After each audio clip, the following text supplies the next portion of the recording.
മഴയിൽ വലഞ്ഞ ഉത്തരേന്ത്യൻ സംസ്ഥാനങ്ങൾ 2 ദിവസമായി തുടരുന്ന മഴയിൽ ഉത്തരാഖണ്ഡിൽ വ്യാപക നാശനഷ്ടമാണ് റിപ്പോർട്ട് ചെയ്തത്. ഡെറാഡൂണിൽ 12 ദിവസം മാത്രം പഴക്കമുള്ള പുതുതായി ഉദ്ഘാടനം ചെയ്ത പാലത്തിൽ വലിയ ഗർത്തം രൂപപ്പെട്ടു.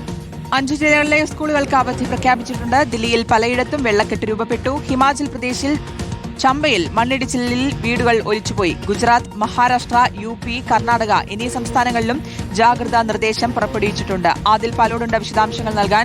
അതിൽ കനത്ത മഴയാണ്, മഴക്കെടുതിയാണ്. പലയിടങ്ങളിൽ നിന്നുള്ള റിപ്പോർട്ടുകൾ എങ്ങനെയൊക്കെയാണ്?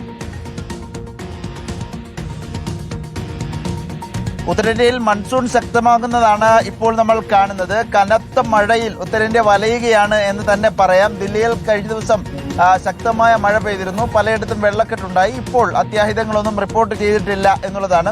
ഉത്തരാഖണ്ഡ് ഡെറാഡൂണിലാകട്ടെ പുതുതായി ഉദ്ഘാടനം ചെയ്ത പാലത്തിൽ വലിയ ഗർത്തം രൂപപ്പെട്ട ദൃശ്യങ്ങൾ പുറത്തു വന്നിട്ടുണ്ട്. ജമ്മു കാശ്മീരിലും അതിശക്തമായ മഴയുണ്ട്. സർക്കാർ സ്ഥാപനങ്ങളടക്കം ഇവിടെ വെള്ളത്തിലടിയിലാണ് എന്നതാണ് റിപ്പോർട്ട്. രജൌരിയിലെ ഡെപ്യൂട്ടി കമ്മീഷണർ ഓഫീസ് ഒഴിപ്പിച്ചു. ഗുജറാത്ത്, മഹാരാഷ്ട്ര, UP, കർണാടക എന്നീ സംസ്ഥാനങ്ങളിലും മഴ മുന്നറിയിപ്പ് ഇപ്പോൾ നൽകിയിട്ടുണ്ട്. ജാഗ്രതാ നിർദ്ദേശവും ബന്ധപ്പെട്ട വകുപ്പുകൾ നൽകിയിട്ടുണ്ട്. 2 ദിവസമായി തുടരുന്ന മഴയിൽ ഉത്തരാഖണ്ഡിൽ വ്യാപക നാശനഷ്ടങ്ങൾ റിപ്പോർട്ട് ചെയ്തു. മണിക്കൂറുകളാണ് ഈ ഭാഗങ്ങളിലൊക്കെ ഗതാഗതം തടസ്സപ്പെടുന്നത്. 5 ജില്ലകളിൽ സ്കൂളുകൾക്ക് അവധി പ്രഖ്യാപിച്ചിരിക്കുകയാണ്. ജമ്മു കാശ്മീരിൽ ഏറ്റവും പ്രധാനമായി രജൌരി അടക്കമുള്ള ഭാഗങ്ങളിലാണ് കൂടുതൽ മഴ നാശങ്ങൾ ഉള്ളത്. പ്രധാനമന്ത്രി നരേന്ദ്രമോദി അസമിലെ മുഖ്യമന്ത്രി ഹിമന്ത ബിശ്വ ശർമ്മയുമായി ഫോണിൽ സംസാരിച്ച് സ്ഥിതിഗതികൾ വിലയിരുത്തി. കൂടുതൽ മഴ മരണങ്ങൾ അസമിൽ റിപ്പോർട്ട് ചെയ്യുകയാണ്. കൂടുതൽ മഴക്കെടുതി ഉണ്ടാകുന്നു എന്നുള്ളതാണ് അസമിൽ നിന്നുള്ള റിപ്പോർട്ട്. ഹിമാചൽ പ്രദേശിൽ ഇന്നലെ രാത്രി മണ്ണിടിച്ചിലുണ്ടായി ചില മേഖലകളിൽ എന്ന വാർത്ത വരുന്നുണ്ട്.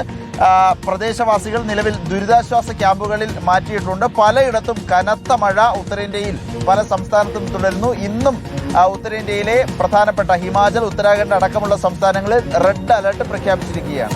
ശരി, ആദിൽ പാലോടാണ് വിവരങ്ങൾ നൽകിയത്.